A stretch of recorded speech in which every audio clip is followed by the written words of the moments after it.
Every night, without fail, my mother lined up our shoes by the door. I remember it so vividly now, though I barely registered it back then.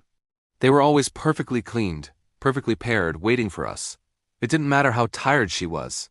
She could come home from a double shift, her shoulders slumped and her eyes heavy, but she would still perform this ritual.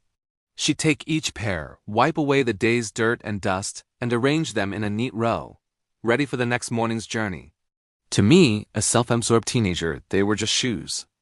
An ordinary, mundane part of our home, something I took for granted, like the sun rising or the seasons changing. It was just what she did. It was part of the background noise of my life, a silent, consistent act that I never once stopped to question or appreciate. I never noticed the love that was poured into that simple, repetitive task. I never saw the silent prayer she was embedding into the solace of our sneakers and school shoes. They were just shoes by the door. This continued for years. Through scraped knees and soccer practice, through first dates and final exams. The shoes were always there, a silent testament to a love I was too blind to see. They represented a path cleared for me, a journey made easier by a mother's loving hands. But you know how it is when you're young. The world revolves around you, and the constant, steady presence of a parent's love can feel like an entitlement rather than a gift. I was so wrapped up in my own world, my own dramas, my own future, that I failed to see the person who was tirelessly working to build that future for me. I saw a mother, a caregiver, a provider of clean shoes. I didn't see the woman, her dreams, her exhaustion, her silent struggles. I just saw the function she performed in my life, not the soul performing it. The constancy of her actions made them invisible. It's a tragic irony, isn't it? The more someone does for you, consistently and without complaint, the easier it is to overlook. Then came the night everything changed. The night the routine was broken. I walked in late, probably from being out with friends, my mind buzzing with trivialities. As I kicked off my sneakers, I glanced towards the door. The shoes were in a jumble. Mine, my brother's, all scattered where we'd left them. It was a chaotic mess, a stark contrast to the usual order.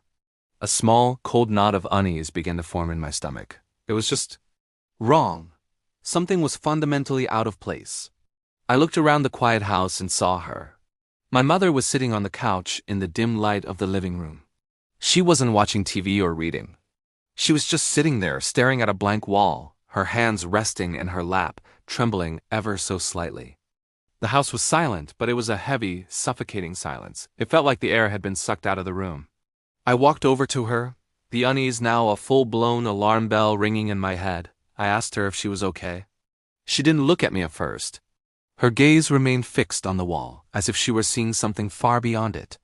After a long moment, she turned her head slowly, and her eyes, usually so full of life and warmth, were hollow.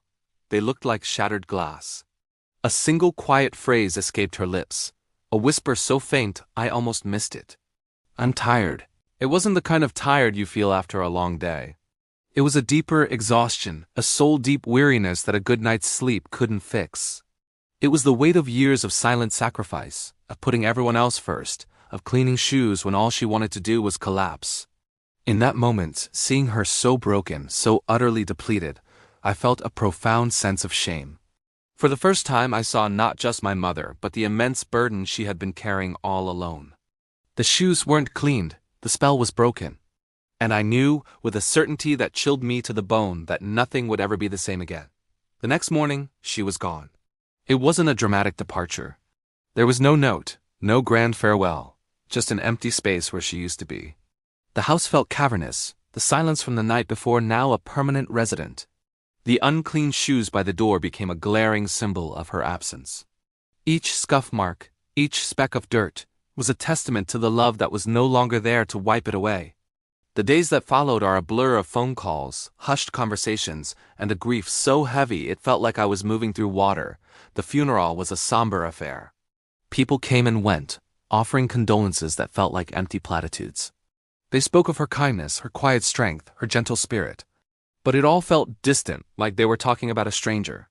I stood there, numb, feeling like a spectator at my own tragedy. I was surrounded by people who loved her, yet I felt completely and utterly alone, trapped in a bubble of regret. It was during the reception at our house that I overheard a conversation that would change my life forever. I was standing near the kitchen, trying to find a quiet corner, when I heard a neighbor talking to my aunt. She always cleaned your shoes before sleeping, the neighbor said, her voice soft with remembrance. I asked her about it once. Why she did it, even when she was so exhausted. My ears perked up. I leaned in, desperate to hear the rest. She said, the neighbor continued, her voice cracking slightly. She said if your paths were clean, your lives would be easier. It was her little way of clearing the road ahead for them. The words hit me with the force of a physical blow. A tsunami of understanding crashed over me, washing away years of ignorance. It wasn't about clean shoes. It was never about the shoes. It was a prayer, a ritual. A mother's desperate, loving attempt to pave a smoother path for her children, to take on the rough and dirty parts of the world so we wouldn't have to. Every night, she was symbolically clearing away the obstacles and hardships from our futures. That night, after everyone had left and the house was once again cloaked in that heavy silence, I walked to the front door. The shoes were still there, a messy, forgotten pile. I knelt down, my hands shaking just as hers had been. I picked up my own dirty sneaker, the one I had carelessly kicked off just 2 nights before. I found a cloth, and I started to wipe it clean. Then I picked up my brother's shoe and did the same. One by one, I cleaned each pair. I polished them, paired them, and lined them up perfectly by the door, just as she had done for all those years. With each wipe of the cloth, tears streamed down my face. They were tears of grief, of course, but also tears of understanding, a profound, heartbreaking, and beautiful understanding. In that simple, repetitive act, I finally connected with my mother in a way I never had when she was alive. I felt the weight of her love, the depth of her sacrifice.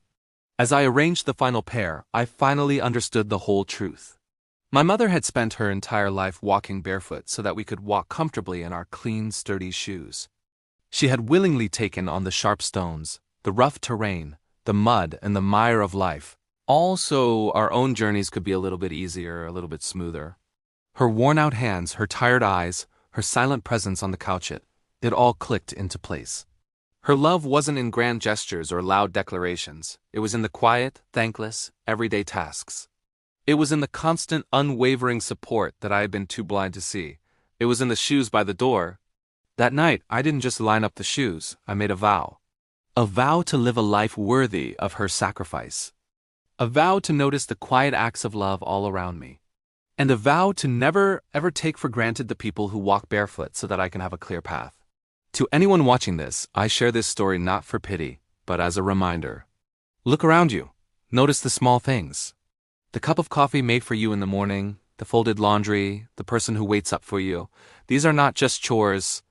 They are often the language of love, especially for a generation that was taught to show love through action, not words. Don't wait until the shoes are no longer lined up to appreciate the hands that clean them. Don't wait until the silence is deafening to miss the voice that once filled the room. Acknowledge the love that's right in front of you, in all its quiet, humble, and everyday forms. Tell them you see them. Tell them you appreciate them. Because one day, you might find yourself kneeling by the door, cleaning the shoes yourself, and wishing you had said thank you. Thank you for listening to my story. If it resonated with you, please consider subscribing for more stories that explore the deeper connections in our lives. Remember to cherish your loved ones. We'll see you in the next video.